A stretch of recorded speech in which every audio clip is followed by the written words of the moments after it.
Maraming produkto ang nagagawa mula sa abaka. At kaya matibay ang papel nating pera ay dahil 20% ng mga materyales na ginamit dito ay mula sa abaka. Pero ano nga ba ang unang ginagawa sa abaka bago magkapera ang isang magsasaka? Isang taon ang hihintayin bago ma-harvest ang abakang itinanim.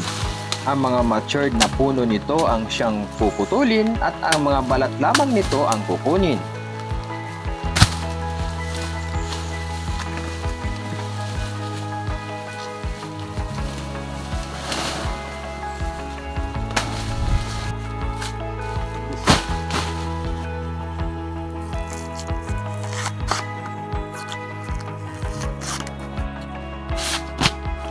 Sa tibay nga ng hibla ng abaka, maaaring masugat ka.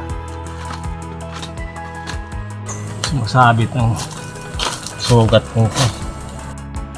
Sugat ako sa kamay. Sugatang kahapon.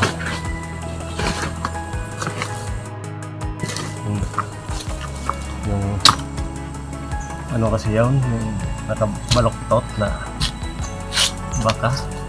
Talim yung gilid. Ginawang bandage. Masabit kasi yan. Itong panggamot niya na. Pag may sugat ka, ito. Libre, di ka na pupunta ng ospital. Hindi ka na pumunta ng ospital. Kita mo to. Ito mga guys. Mga guys, ito ba guys ang sekreto ng mga gwapo.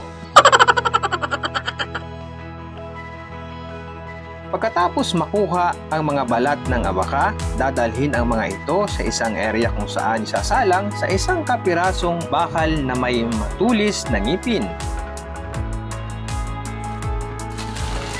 Mahirap. Gutom na ako.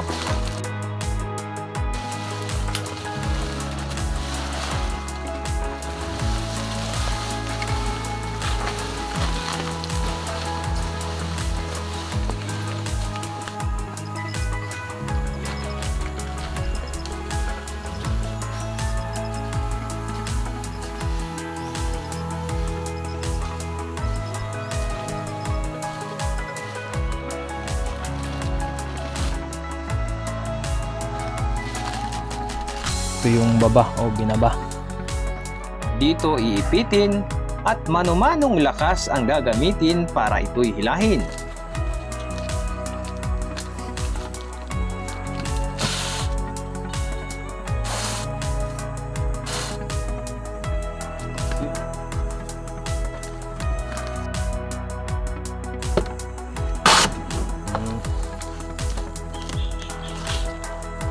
Ayun man lang. May kaunti nga yung nagtanim. Magkano na kilo? 45. Isinasampay at ipinapatuyo sa ilalim ng sikat ng araw ang mga na-produce na abaka fiber.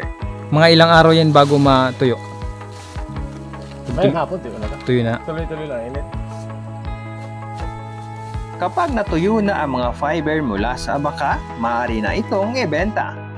At maaari ka na makagawa ng mga handicraft at souvenir gamit lang ang abaka fiber.